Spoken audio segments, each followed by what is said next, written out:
우리 같이 기도하시겠습니다. 하나님 아버지 감사합니다. 거룩한 하나님의 성도들, 이 시간 세상 사람들은 각각 편안하고 좁고 또 즐겁고 기쁜 곳을 찾아 세상과 더불어 살지만 하나님의 거룩한 성도들이기에 이 시간 하나님의 거룩한 성전으로 발걸음을 인도해서 하나님 앞에 함께 기도하며 찬양하며 영광을 돌리게 하심을 감사합니다.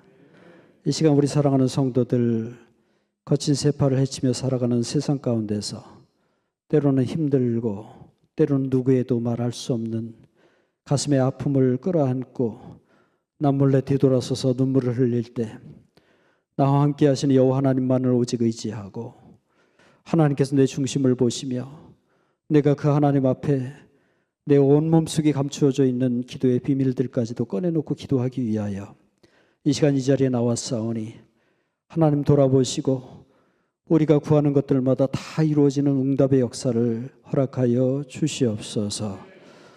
귀한 우리 목사님 모시고 이렇게 하나님 오래전부터 하나님의 뜻 가운데 설립되어서 주의 사명을 감당하고 있는 우리 주사랑교회를 축복하시고 사역자들을 축복하시고 주의 몸된 교회에 소속한 모든 성도들을 축복하시고 하나님 그 무엇보다도 우리 주님만을 위하여 살고 주님을 누구보다도 기꺼이 사랑하고 또한 주님으로 인하여 기뻐하는 모든 성도들의 삶이 지금까지도 에베네셀로 지켜주셨지만 앞으로도 임마누엘로 함께하여 주시기를 원합니다. 이 시간 그런 믿음과 신앙으로 하나님 말씀을 듣기를 원하오니 우리의 귀를 열어주시고 마음을 열어주시고 부족한 종의 입술을 통해서 선포되는 하나님의 말씀이 우리의 가슴에 남고 신비에 새겨져서 우리가 살아가는데 우리 삶의 활력이 될 수 있는 동력이 될 수 있는 귀한 생명의 말씀으로 축복하여 주시옵소서. 이 시간 우리가 함께 은혜 받는 시간 되게 하시고 우리가 하나님의 말씀을 통해서 또한 우리가 살아갈 삶의 비밀을 기꺼이 발견하는 이 귀한 시간 되게 축복하여 주시옵소서. 이 시간 시작하는 시간에 오니 마치는 시간까지 함께 하시고 오직 성령 하나님만이 이 시간 임재하시고 운행하는 시간이 되어서 하나님 악한 것들이 우리의 마음을 조금도 침탈하지 못하도록 성령 하나님께서 친히 붙들어 주시옵소서. 감사하고 예수님의 이름으로 기도 올리옵나이다. 아멘. 할렐루야. 반갑습니다. 저는 우리 목사님께서 소개하신 것처럼 하와이에서 왔습니다. 여러분 하와이 아시죠? 네, 하와이는 태평양 한복판에 있는 작은 섬입니다. 그 섬이 한 100개가 있는데요. 그래도 큰 섬이 한 5개 정도 있어요. 그래서 우리 정 목사님 오셔가지고 코나 열방대학이라고 예수전도단 본부가 있죠. 거기서 훈련을 받고 가신 그 섬은 이 한국의 제주도보다 6배로 큰 섬입니다. 그 섬 이름이 하와이예요. 그래서 나머지 작은 섬들까지 합쳐서 하와이라고 부르는데 큰 섬 중에 호놀룰루라고 하는 제가 살고 있는 그 도시 국제공항이 있는 그 섬 이름은 오아후입니다. 그리고 얼마 전에 하와이에 큰 불 났다고 하는 소식들 들으셨죠? 그 섬은 마우이라고 하는 섬인데 이 미국의 우리는 본토라고 합니다. 본토. 미국의 대륙에서 그 많은 사람들이 신혼여행을 제일 가고 싶어하는 그곳이 바로 마우이라고 하는 섬입니다. 옛날에 여러분들 성자 다미엔이라고 들어보셨어요? 그 헨슨병이라고 그러죠. 문둥이들. 그분들을 위해서 사역하셨던 그런 성자 다미엔이 살았던 섬이요.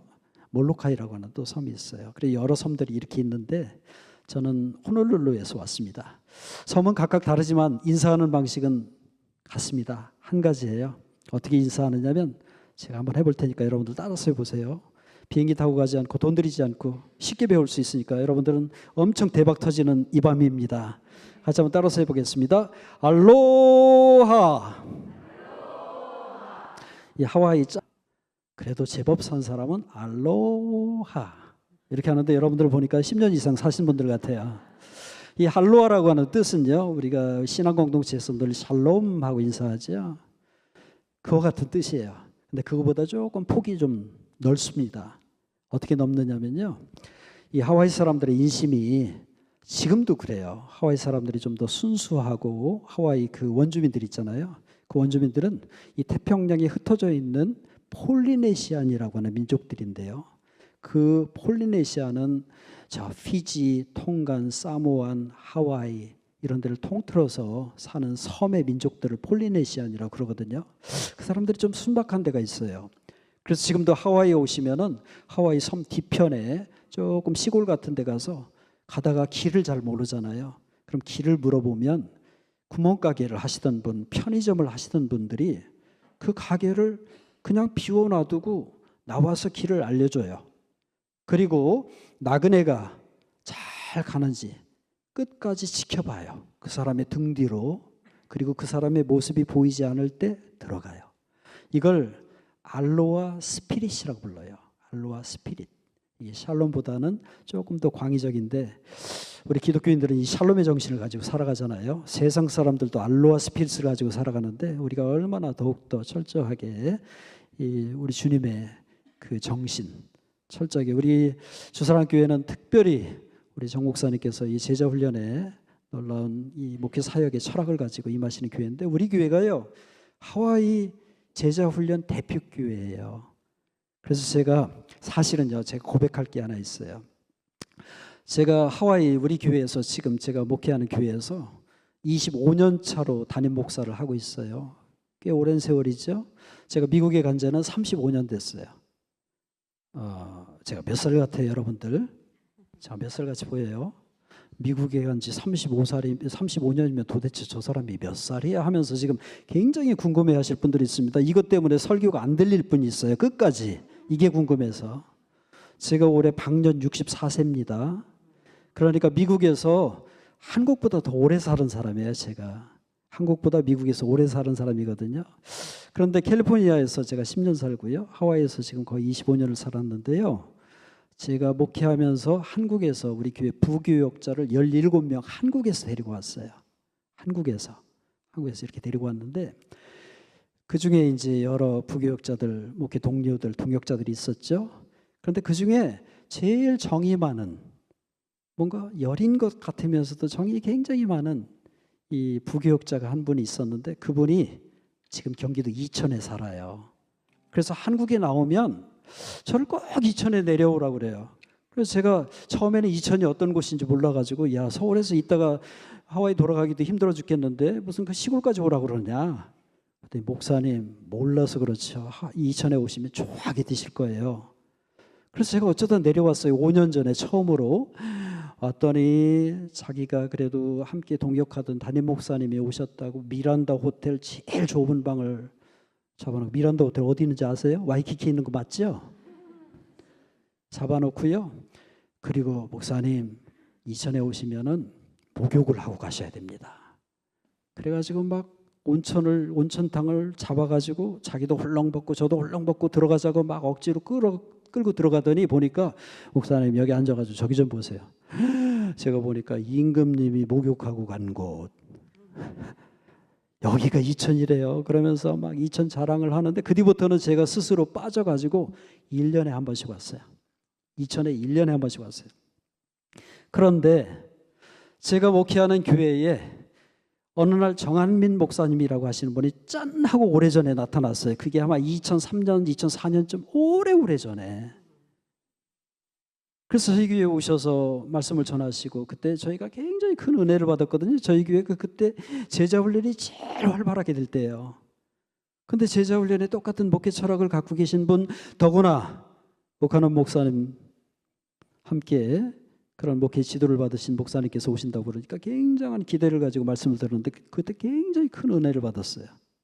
그리고 나서 정 목사님을 제가 뵐 기회도 없었고 연락도 안 했고 그랬는데 그때 정 목사님이 저희 교회에 오셔서 제가 소개할 때 지금 오신 목사님은 경기도 이천의 주사랑교회를 담임하는 목사님입니다. 그렇게 소개했던 기억이 나요. 어떻게 기억이 났느냐면 제가 이천에 와가지고 요 앞으로 차 타고 여러 번 왔다 갔다 했어요. 그래서 지나가다 보니까 주사랑교회라고 하는 큰 교회 사인이 보이는 거예요. 혹시 하면서 그 혹시로 5년을 보냈습니다. 그리고 이번에 나올 때 이번에는 정말 한번 확인해 봐야 되겠다. 저렇게 멋지게 지어놓은 그 교회 담임 목사님이 정한민 목사님 아니실까 해가지고 정 목사님과 친하신 목사님에게 연락을 해서 제가 확인을 했더니 맞아요. 그리고 또 이렇게 부족한 저를 이 섬 사람이잖아요. 이걸 갖다 우리끼리 말하면 섬놈을 이렇게 불러주시고 또 귀한 강단에 세워주셔서 얼마나 감사한지 무한 영광 하나님께 올려드립니다. 할렐루야. 제가 입고 있는 이 옷이요, 하와이에서는, 하와이가 날씨가 덥잖아요. 그래서 7월달 8월달은 하와이에서 알로하 달이라고 그래요. 그 얘기는 무슨 얘기냐면 하와이 주지사도 하와이 모든 관공서의 공무원들도 1년 내내 그렇게도 하지만 특별히 7월달과 8월달에는 양복을 안 입어요. 하와이에서는 이게 뭐다? 정장이다.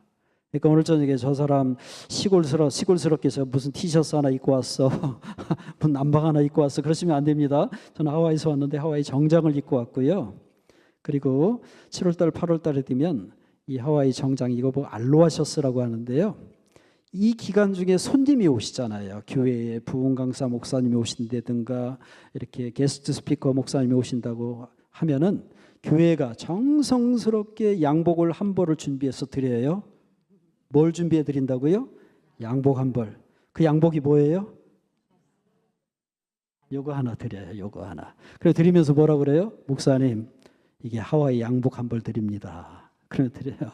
제가 오늘 편하게 이렇게 입고 왔습니다. 아무튼 서론이 좀 길어졌는데요. 우리가 코로나 팬데믹, 한국도 마찬가지인데 제가 어쩌다 한국 나와서 이렇게 초청해 주는 교회를 가면 젊은 분들이 교회에 없어요. 근데 오늘 우리 주사랑교회 오니까 젊은 분들이 너무 많아가지고 제가 깜짝 놀라면서, 그리고 더 마음이 기쁜 것 같아요. 젊은 분이 없고요. 어떤 교회를 가보면 70 거의 다 된 장로님이 목사님, 우리 교회에서는 제가 제일 영가입니다. 그래요. 영가이가 뭔 줄 아세요? 자기가 제일 젊은 사람이래요. 그래서 그 교회는 토요일 날마다 대청소를 하는데 제일 젊은 거의 70이 다 되신 그 장로님이 오셔야 5만 가지 일을 다 한다는 거예요. 그 한국 교회가 굉장히 이렇게 많이 코로나를 겪으면서 고령화되고 또 젊은 사람들이 교회를 잘 안 나오고, 우리가 또 성수주일에 대한 개념이 많이 깨졌어요. 왜냐하면 코로나 기간 중에 저희 하와이만 해도 주정부가 7개월 동안이나 예배당 문을 폐쇄시켰어요. 예배를 못 보게. 그래서 7개월 동안이나 이렇게 예배당에서 예배를 드리지 않다 보니까, 대면 예배를 드리지 않다 보니까 사람들이 이제는 주일 성수라고 하는 개념이 깨졌고, 그리고 하와이같이 시골에서는요 이제 온라인으로 예배를 봐라 하니까 그 조그만 시골 교회에 저 같은 목사가 설교하면 시시해 보이는 거예요. 왜냐하면 온라인만 들으면 한국의 큰 교회, 대형 교회 목사님들 설교 다 들을 수가 있는데 뭐하러 예배당에 나가서 그 고생을 하면서 예배를 드려? 하면서 예배당을 안 나와요. 그러다 보니 한국도 그렇지만, 여러분 미국 중에서도 뉴저지라고 하는 데가 있어요. 뉴욕하고 가까운 데죠. 되게 뉴욕에서 일하시는 분들이 자기들이 이제 사시는 곳은 뉴저지라고 하는 곳이에요. 그래서 출퇴근을 하시면서 뉴저지에서 많이들 사시는데 거기에 한인 교회가 250개가 있는데요. 이 팬데믹 기간 중에 100개가 없어졌어요. 100개가, 무려 100개가. 여러분 캘리포니아에서 우리 한인들이 제일 많이 사는 그 카운티가 오렌지 카운티라고 들어보셨을 거예요. 거기도 마찬가지예요. 거기도. 하와이도요. 우리 한인들이 한 2만 명 살아요. 그중에 10,000명은 얼굴은 똑같은데 영어하는 사람들이에요. 1900년도 초에 사탕수수반 노동자들로 미국에 와서 하와이에 맨 처음 이민을 와서 정착한 사람들의 후예들, 2세들, 3세들. 그 사람들은 얼굴은 똑같이 생겼어요. 근데 말을 걸으면 한국말을 할 줄을 몰라. 영어를 해요. 그리고 그 사람들은 자기들의 정체성이 한국 사람이라고 하지 않아요. 그냥 우리는 로컬 사람이다. 그런 사람들이 많아요. 일본 사람들이 와가지고 살면서 2세, 3세를 하면 그 사람들도 로컬. 중국 사람들이 와가지고 하와이에서 2세, 3세가 되면 그 사람들도 우리는 로컬. 그러면 한인들은 누구냐? 1970년대 이후에 이민 온 사람들, 저처럼 한국말 또박또박 잘하는 사람들, 그런 사람들을 한인이라고 그래. 그런 사람들이 10,000명, 로컬 한인들이 10,000명. 그 로컬 한인들은 한인교회 안 나와요. 한국말 하는 저와 같은 사람들이 한 10,000여 명 있는데 그중에 교회 다니는 사람들은 한 3,000명. 근데 한인교회가 몇 개 있는 줄 아세요? 70개가 있어요. 70개. 근데 하와이는요, 1900년도 초에 그 사탕수수반 노동자들이 미국의 갈릭이라고 하는 상선을 타고 인천의 제물포 항구를 떠나가지고 하와이로 왔어요. 그때 그 이민자들, 그 노동자들을 보낼 때 인천에 있는 내리 감리교회라고 하는 교회에서 전도사님 한 명을 끼워서 보냈어요. 근데 여러분 참 놀라운 일이에요. 우리 한국 기독교의 역사가 공식적인 시작되는 역사는 1884년입니다. 우리 장로교회, 우리 미국에서 장로교회에서 보낸 언더우드 선교사, 감리교회 아펜젤로 선교사, 이 두 분이 일본을 경유해서 제물포 항구를 통해서 한국에 들어왔어요. 그 해가 1884년이에요. 그래서 언더우드 선교사는 광화문에 있는 세문안교회를 세웠고, 아펜젤로 감리교 선교사님은 덕수궁 옆에 정동감리교회를 세웠어요. 그 선교사님들이 세운 교회예요. 그런데 1884년부터 시작된 한국 기독교가 하와이에 사탕수수밭 노동자들을 1902년에 보내는데 전도사님 한 분을 끼워서 보냈어요. 그 사람들이 하와이에 도착해서 호놀룰루 항구에 내려서 예배를 드렸어요. 그리고 그때서부터 예배당이 한인교회가 시작됐는데, 그 세계 한인 최초의 교회가 하와이에 있는데 그 교회가 감리교회예요. 역사가 126년 됐습니다. 그 옆에 5분 거리에 장로교회가 있는데, 그 장로교회가 하와이에서 제일 오래된 장로교회예요. 그 장로교회 역사는 52년인데 그게 우리 교회예요. 126년과 52년의 역사. 그리고 감리교는요, 원래 하와이에서 선교할 수 있도록 선교사님들이 선교 교구를 할당한 곳이에요. 다른 교파의 교단의 선교사들이 와서 선교 활동을 할 수가 없었어요. 그런 탓에 감리교는 역사가 길거든요. 그런데 제가 말씀을 드리고 싶은 것은, 어찌되었던 그런 작은 소수의 한인들이지만, 그리고 감리교회가 큰 교회들이 많아요. 몇백 명 모이는 교회들이 있어요. 나머지 교회들은 다 작은데, 이 코로나 팬데믹을 겪으면서 교회들이 거의 다 없어졌어요. 이름은 남아있어요. 우리 정 목사님도 아는 어떤 교회도 교회 이름은 남아있지만 실질적으로 성도들이 없어요. 저는요, 성경을 묵상하면서 코로나 팬데믹을 겪으면서 그 이후에 정말 좋아하는 성경이 생겼는데, 그게 바로 오늘 우리가 읽은 에스라서와 그 이후에 이어지는 느헤미야서예요.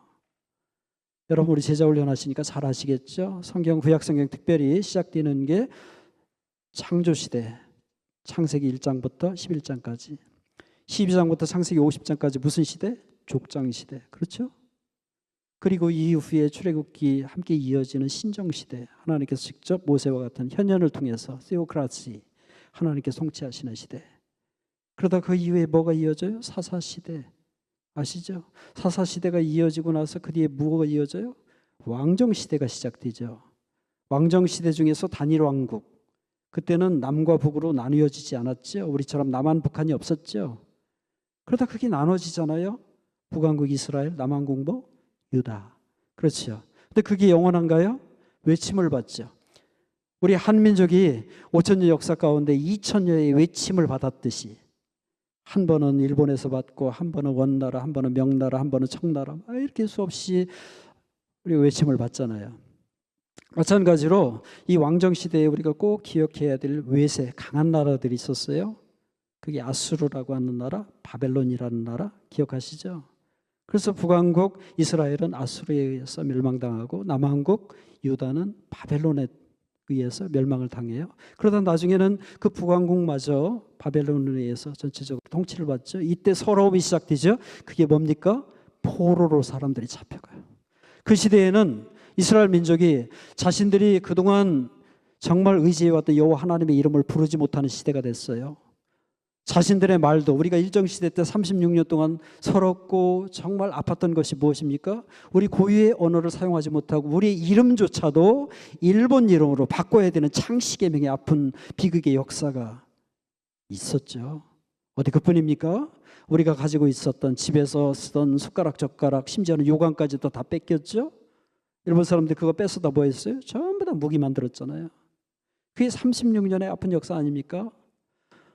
하나님의 백성, 그들 역시도 70년 동안 우리가 징병으로 끌려가, 정신대로 끌려가 고통을 받았듯이 포로로 끌려가서, 제가 1980년에 대학교 1학년이었거든요.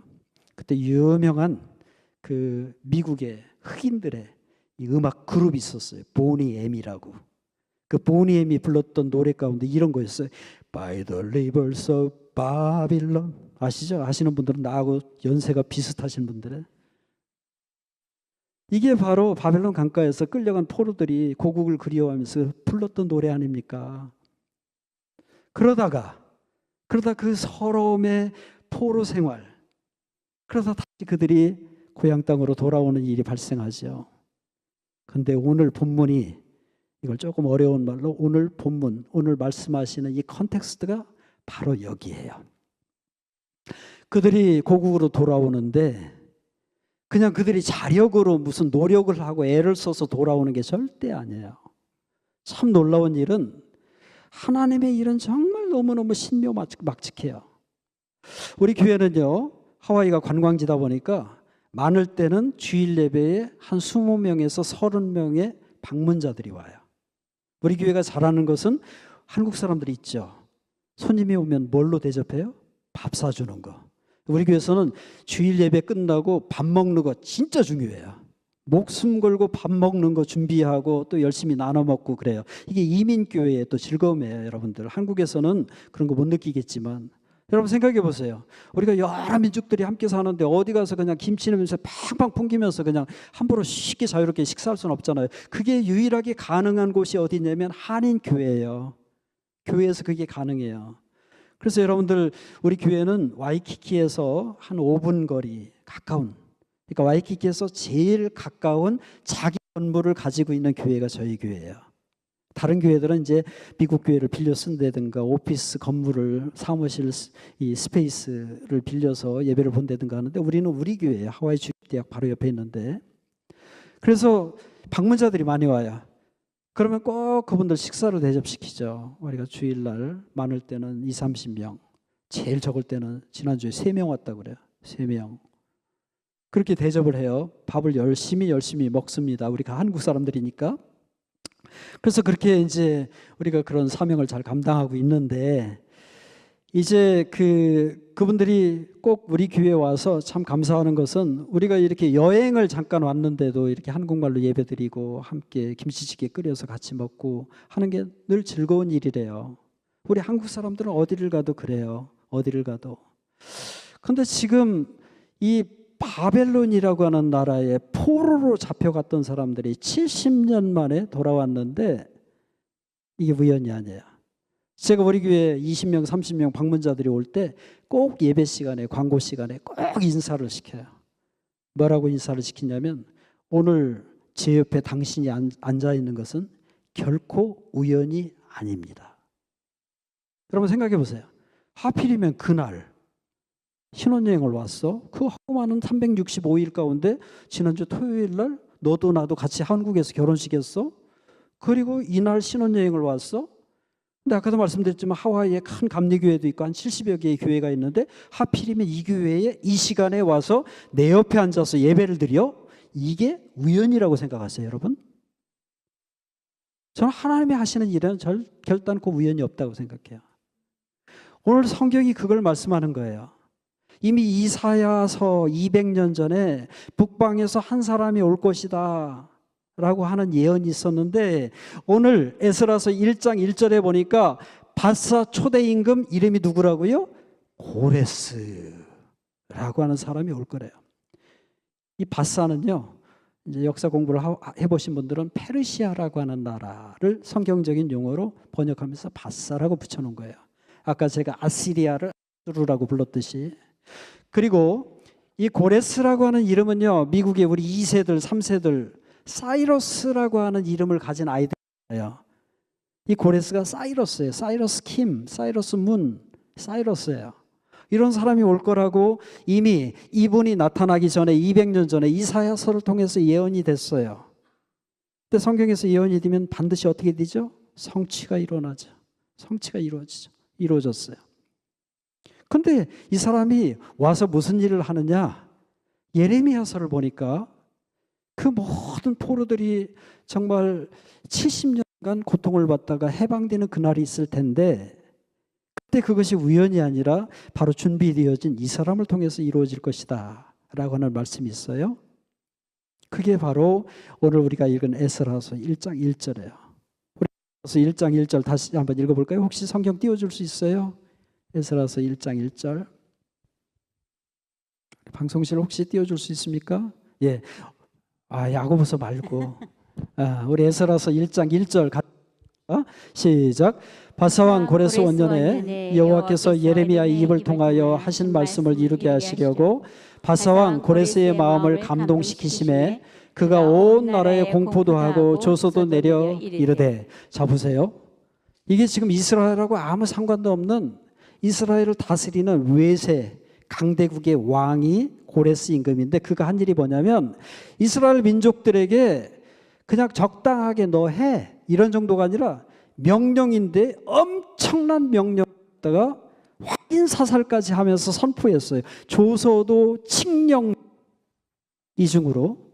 근데 뭘 하라고 그랬어요? 1장 1 계속 좀 띄워줘 보세요. 1장 1절을 보면은 자, 그 2절을 보면 2절 같습니다. 시작.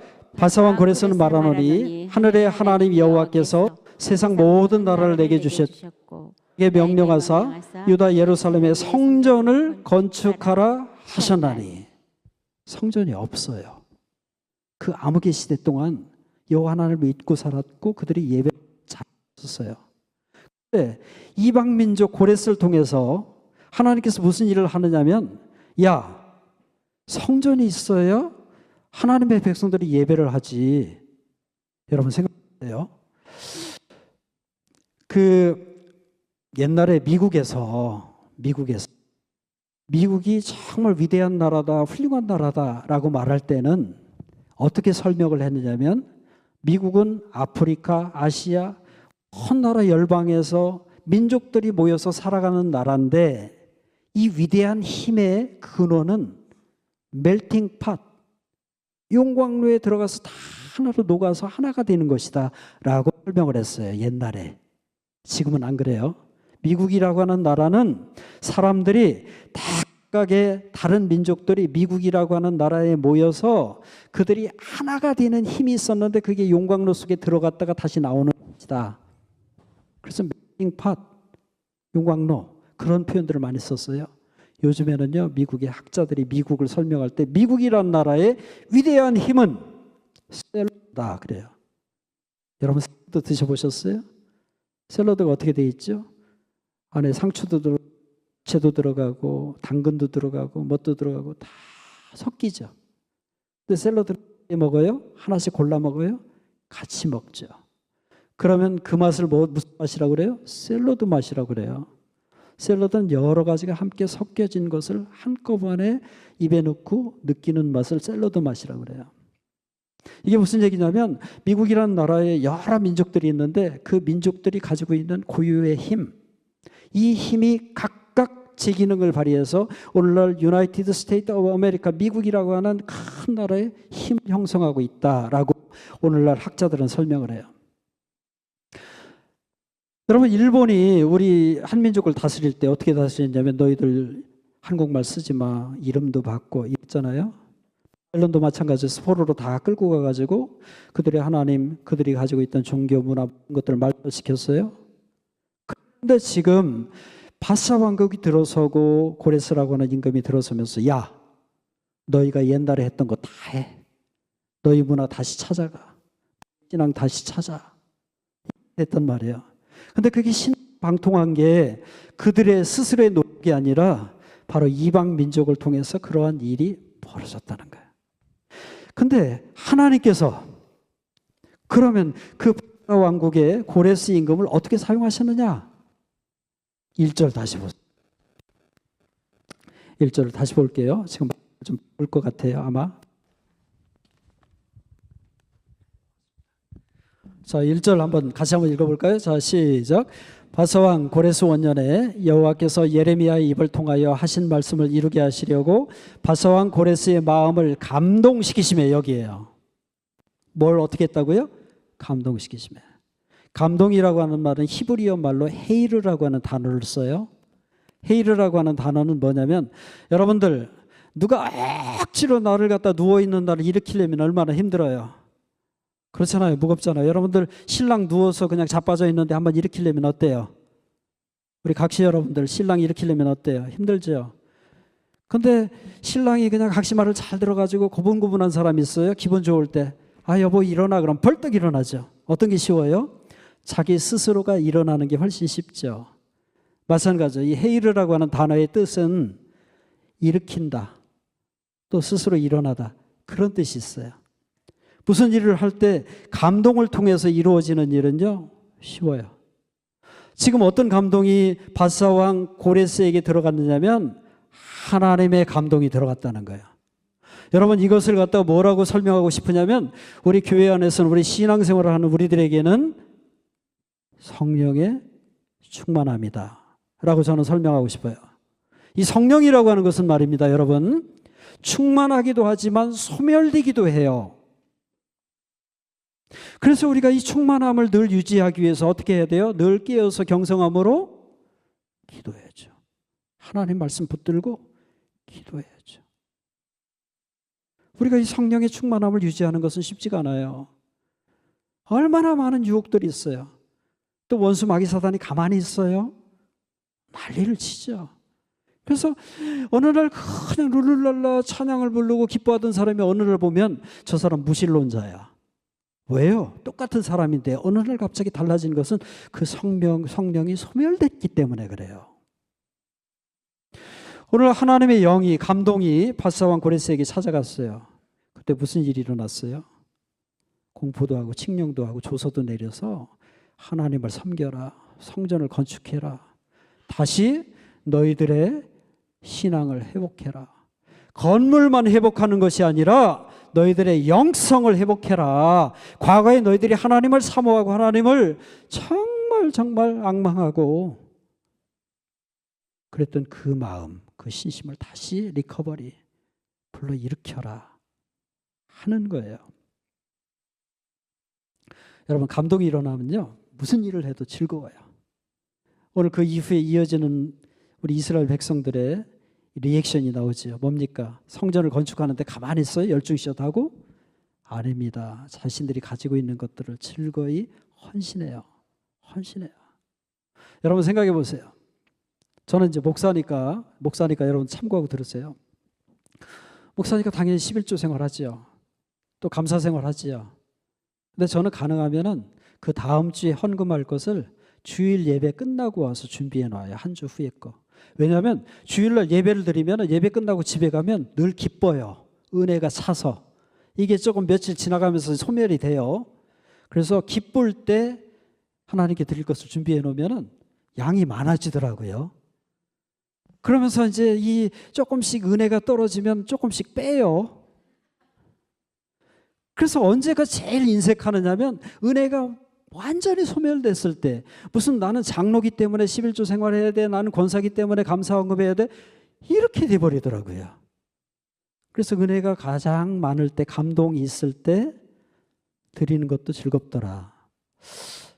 제가 오늘은 여러분들 하나님 말씀 훌륭하신, 정말 에기스가스 말씀은 여러분들 목사님도 훌륭하신 목사님들한테 들으시고요. 저는 이렇게 왔다 가는 사람이니까 간증을 좀 할게요. 2000년도 초반에 아주 시커멓고 딱달막하고 어깨가 쫙 힘이 들어간 사람이 한 사람 나타났어요. 그래서 저한테 오더니, 목사님 저 아십니까? 그래요. 우리 관광객들이 많잖아요. 방문자들이 많잖아요. 제가 어떻게 알아요? 여러분 중에 한 사람이 와가지고 저한테 갑자기 와서, 목사님 저 아십니까? 그러면 저 몰라요. 혹시 요 앞에 세 분은 알지 모르겠네. 오늘 예배 때 잠깐 봤으니까 목사님 저 아세요? 그럼 이천에서 본 것 같네요. 이렇게 할 수도 있어요. 그런데 어느 날 갑자기 이렇게 와서 저 아세요? 그럼 모르죠. 모릅니다. 그러니까 저요 최경주예요. 그래서 최경주가 누군데요? 그러니까 골프 치는 사람이에요. 아, 그래요? 그래서 시시하게 받았어요. 그러면서 자기가 골프 치러 왔대. 기도 좀 해달라고 그러더라고. 기도해 줬어요. 뭐 최경주가 뭐 하는 사람인지, 뭐 얼마나 잘하는지 제가 알게 뭐예요. 저는 골프도 안 치고 모르니까. 그런데 1년 지나고 또 왔어요. 또 와서, 목사님 저 기억하십니까? 글쎄 본 것도 같고. 근데 저 최경주예요. 골프 치는 최경주. 그러면서 기도해 달래요. 그래 기도했어요. 그러면서 또 갔어요. 근데 그 다음에는 자기 부인하고 아이들을 둘을 데리고 왔더라고. 근데 이분들이 참 신기한 게 기도를 해달라고 하는데 저희 교회가 오래돼가지고요. 건물 지은 지가 오래돼가지고 이 미국에는 카페트 깔려 있잖아요. 바닥에 되게 더러워요. 솔직히. 굉장히 오래됐어요. 근데 기도를 해달라고 그러면서 무릎을 꼭 꿇어요. 여러분 요즘에 오늘날 한국 사람들도 무릎 꿇고 기도받는 사람들 많지 않을 거예요. 솔직히. 다들 의자 찾지. 의자 앉아서 기도받으려고 하고 웬만하면 기도하더라도 무릎 꿇고 기도하는 사람들 별로 없어요. 요즘에. 근데 꼭 무릎을 꿇어요. 그 더러운 카페트 위에. 그 이 사람들 특별하다 생각했는데 그 부인이 아주 믿음이 좋더라고요. 나중에 알고 보니까 그분이 김현정 집사인데 이화여자 대학을 나와가지고 온누리교회에서 하용조 목사님의 신앙의 지도를 받으시면서 잘하신 분이에요. 굉장히 훌륭하신 분이에요. 그래서 그렇게 왔다 갔다 하면서 몇 년 동안 왔다 가면 그 다음에 몇백 불 그리고 조금씩 늘어나더니 나중에는 감사헌금 같이 몇천 불. 여러분 1,000불이 얼마입니까? 130만 원이에요. 제가 몇천 불 하면 여러분들 그냥 몇천 불, 몇천 원 이렇게 생각하시면 돼요. 거기다 공을 갖다 여러 개 더 붙여야 돼요. 1,000불이면 한 130만 원, 2,000불이면 260만 원 이렇게 생각해야 돼요. 오는 거예요. 그래서 제가 기도했으니까 감사헌금이 왔나 보다 이렇게 생각했는데 2008년도에 이분이 와가지고 기도를 하고 갔는데 기도하고 가고 조금 있다가는 꼭 감사헌금이 왔는데 안 와. 목사가 시험이 들었어요. 제가 잊어버렸나? 왜 안 오지? 그래가지고 제가 시험 들어가지고 삐죽삐죽 하고 있는데 그 해에는 한 2주 정도 늦게 역시 봉투가 나왔어요. 그래서 제가 목사니까 제가 우편 체크 다 하잖아요. 뜯었는데 얼마가 왔느냐면 얼마 왔을까요? 제가 하면 이건 몇백 불 갖고 얘기하는 거 아니에요. 한국 돈으로 1억 3천이 왔어요. 10만 불. 정확하게 98,400불이 왔어요. 왜 이렇게 온 줄 아세요? 제가 그동안 몰랐어요. 이분이 상금을 받아서 그동안에 몇백 불, 몇천 불 보냈던 것은 받은 상금에 대한 11조를 우리에게 보낸 거예요. 98,400불은 이분이 소니 오픈 골프데이라고 하는 데서 1등을 났어요. 그 해에 상금을 어바우트 100만 불 받은 거예요. 100만 불. 놀라지도 않네. 부자들인가 보네.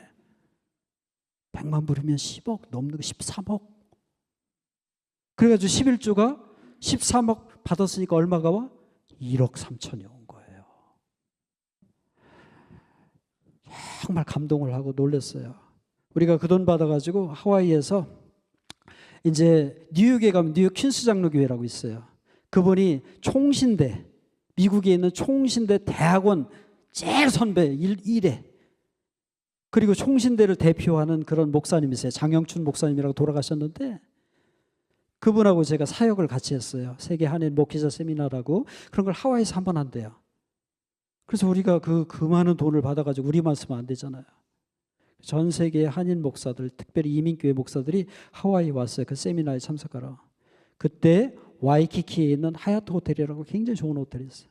거기서 저녁을 먹으면 한 사람 앞에 100불씩이에요. 100불이면 얼마? 13만 원. 100불이라니까 100원인 줄 알면 안 된다니까. 그걸 거기에 오신 모든 몇백 명의 목사님들을 다 대접했어요. 저희가 다 대접했어요. 이게 어떻게 가능했다?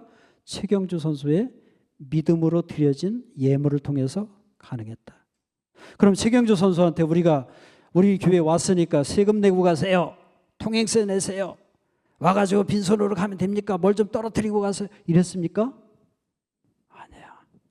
그분은 우리 교회 올 때마다 비록 그저 그냥 보잘것없는 이민교회, 허름한 이민교회에 불과하지만 나름대로 하나님의 감동을 받고 가신 거예요. 그리고 나서 돌아가서 기쁜 마음으로 우리 교회에 11조를 계속 보내온 거예요. 하와이에서 자기가 골프데이 나가서 상금을 받는 족족 10분의 1을 띄어서 보낸 거예요. 여러분 신앙생활 억지로 하지 마세요. 억지로 하지 마세요. 억지로 하면 탈나요. 탈나고 다 모르는 것 같아도 다 알아요. 제가 목회를 1988년도에 목사가 됐는데요. 그러니까 세상 말로 말하면 목사 짬밥이 좀 길어요. 그래서 하면 할수록 느는 게 있어요. 그게 뭔 줄 아세요? 눈치가 백단이에요. 교인 얼굴을 보면 저 사람이 정말 즐거움으로 하는지 억지로 짜내서 하는지 대충 알아요. 그럼 여러분들 누구한테 대접을 받고도 억지로 하면 불편하잖아요. 밥 한 그릇 얻어먹었는데 막 인상 쓰면서 그냥 사주면 그 소화 잘 돼요? 하나님의 일도 마찬가지예요. 감동으로. 그리고 어떻게? 즐겁게. 하나님 앞에 헌신할 때 즐겁게. 이게 우리의 신앙이 회복되는 모습이에요. 우리의 은혜가 회복되는 모습이에요. 그래서 이렇게 믿음이, 신앙이, 은혜가 회복된 사람은요, 오늘 제가 너무 본문이 길어서 잘랐는데 에스라서 1장 7절부터 11절까지는 축복의 내용들이 거기 기록되어 있어요. 한번 따라서 합시다. 순종의 결과는 축복이다. 순종의 결과가 뭐라고요? 축복이에요. 하나님이 즐거워하라는 것, 하나님이 하라는 것, 하나님이 하지 말라 하는 것, 그걸 잘 즐거운 마음으로 감동으로 행하는 자들마다 하나님은 반드시 축복하세요. 반드시 축복하세요. 제가 부목사 할 때요, 담임 목사님이 목사님 자랑을 많이 하니까 성도들이 싫어합디다. 우리 이천 주사랑교회는 그러지 않을 걸로 알아요. 그렇다고 목사님이 뭐 자랑을 하시고 뭐 그럴 뿐도 아니지만은, 제가 부목사 생활을 한 교회에서 한 10년을 했는데 담임 목사님이 가끔가다 예배 시간에 자기 자녀들 자랑을 좀 하니까 교인들이 그렇게 그냥 불편해가지고 그냥 어쩔 줄 몰라 하더라고요. 저는 그걸 그래서 나는 절대 담임 목사 하면서 우리 자식들 자랑을 하지 말아야 되겠다, 그런 생각이 들었는데, 주사랑교회는 우리 교회가 아니니까 좀 하고 가도 되죠? 여러분, 이런 얘기가 있어요. 제가 시간이 많이 길어지는데 5분만 더 할게요. 무서운 얘기인데 다 아실지도 모르겠어요. 태국에서 코끼리 조련사가 있었대요. 그래, 코끼리가 이렇게 막 이 묘기를 부리고 할 때 사람들이, 관광객들이 쭉 지켜보는 거예요. 근데 조련사가 한번 그러대요. 사람들을 향해서, 여러분들 가운데 아무나 나와가지고 이 코끼리의 앞발을 팍 두 발을 들게 하는 사람이 있으면 10만 바트 상금을 주겠다고. 그랬더니 어떤 사람이 나가가지고 코끼리 귀에다 대고 뭐라고 하더래요. 그랬더니 코끼리가 갑자기 앞발을 두 발을 다 드는 거야. 깜짝 놀래가지고 이 사람 물어봤대요. 당신은 어디서 사는 무엇 하는 사람인데 도대체 코끼리한테 뭐라고 얘기하려고 이 코끼리가 두 발을 다 번쩍 들었냐고 그랬더니 이 사람이 그랬대요. 야, 나 한국에서 개척교회 하는 목사인데 너 한국 가서 나하고 개척할래?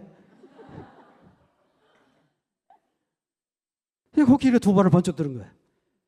그런데 이번에는 조련사가 사람들을 향해서 이번에 코끼리를 울리는 사람이 있으면 20만 바트를 주겠다고.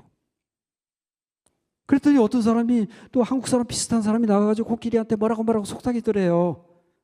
그랬더니 코끼리가 엉엉 울더래. 막 눈물을 툭툭 떨어뜨리면서. 그래서 이번에 물어봤대요. 조련사가, 당신은 도대체 어디에서 뭐 하는 사람인데 뭐라고 했길래 코끼리가 이렇게 그냥 대성통곡을 하느냐고 그랬더니 그 사람이 코끼리한테 그랬대요. 야, 나 미국에서 이민교회 하는 목사인데 너 미국 가서 나하고 이민교회 같이 할래? 이게 무슨 얘기냐면, 개척교회보다 더 힘든 게 이민교회 목회라고, 그런 우스갯소리가 있어요. 제가 무슨 교회 목회하는 사람이죠? 이민교회. 이민교회가 정말 힘들어요. 산전수전, 공중전까지 다 겪어야 되고, 어느 교회든지 사람들이 10명이 있으면 10인 10색, 100인 100색 다 틀리잖아요. 목회가 사실 쉽진 않아요. 제가 나름대로 목회를 하다 보니까. 제 조카 하나가 이번에 한국 나와서 보니까 목사 안수를 작년에 받았어요. 근데 자기 이모네 저희 누님 댁에 와가지고 자는데 그냥 자는 게 아니라 코를 고르면서 자. 그래서 삼촌인 제가, 누님 아들인데 얼굴을 보니까 갑자기 불쌍한 생각이 드는 거야. 나는 이제 목회를 이만큼 해와가지고 이제 끝물에 다가갔지만 내 조카는 이제 목회가 시작이거든요. 근데 목회를 제가 해보니까 이게 쉬워요? 쉽지 않아요? 어려워요. 여러분들, 목회 어려워요. 그래서 우리가 흔한 말로 산전수전, 공중전을 다 겪었다, 그런 표현도 쓰는데, 그러나 하나님께서는 정말 아까도 제가 말씀드렸지만 신묘막직하신 하나님은 절대 여러분들의, 우리 모두의 수고와 우리 모두의 그 헌신과 충성에 그냥 간과하실 분이 아니야. 반드시 갚아주세요. 근데 특별히 선교사님들이나 이런 사람들 보면은 그 자녀를 통한 축복이 크더라고요. 자녀를 통한. 저도 이민교회 이렇게 하다 보니까 어떤 때는 정말 지치고 그만하고 싶고 하다못해 장사를 하고 싶고 막 그런 유혹까지 들 정도로 너무너무 어려운 그런 목회 사역의 길을 걸어왔어요. 하나님이 갚아주시기 시작하는데요. 자녀를 통해서 막 갚아주시는데, 그래서 미국에서는요, 이민자들이 그 고생을 하면서 미국에서 살고, 옛날에는 미국에서 뭐 한국에 누가 나오면 재미사업가가 나왔다 그러지만 요즘에는 뭐라 그래요? 저 재미 똥포가 나왔다. 미국이 힘들어요, 살기가. 한국이 너무 살기 좋은 나라야. 그런 곳에서 열심히 꾸준하게 이민 목회를 하니까 자녀를 통해서 하나님께서 갚아주시는데, 그 이민자들이 그 자녀를 향한 기대 때문에 어려움을 다 참거든요. 그래서 그 자녀들이 의사가 나오고 변호사가 나오고 그런 전문직이라고 그래요. 그거 보고 전문 직종의 자녀들이 나오면 이민 생활 성공했다 그렇게 표현을 해요. 저는 아이가 둘인데요. 하나님께서 둘 의사를 만들어 주셨어요. 하나만 나와도. 그래서 제가 늘 기도해요. 하나님 감사합니다. 저는 영혼을 치유하는 그런 목사로서 하나님께서 이 길을 걸어오게 하셨는데, 우리 자녀들은 육신을 치료하는 의사가 되게 하심을 감사합니다. 하나님께서 써주시옵소서. 그렇게 기도해요. 결론 지을게요. 우리 목사님, 훌륭하신 목사님 여러분들 나중에 엑기스 설교 잘 들으시고, 오늘 제가 간증 비슷한 말씀의 마지막 정리는 순종의 결과는 뭐다? 축복이다. 축복 받고 싶으세요? 안 받고 싶으세요? 그냥 여러분들 반응하는 거 보니까 별로 안 받고 싶은가 봐. 크게 한번 따라서 한번 합시다. 순종의 결과는 축복이다. 오늘 말씀 여기까지 합니다. 여러분들, 우리 이천 주사랑교회가 제가 멀리 하와이에서 계속 들려오는 소식마다 우리 하나님의 마음 한여름에 그냥 시원케 하는 냉수 한 그릇과 같은 그런 놀라운 축복의 말씀들이 들려오시길 주님의 이름으로 간절히 축복하며 축원합니다.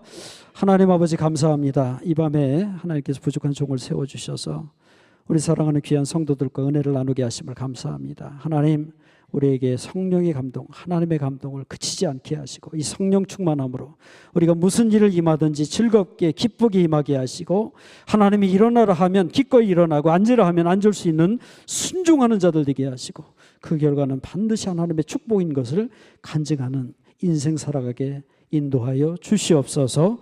예수님의 이름으로 기도 올리옵나이다. 아멘.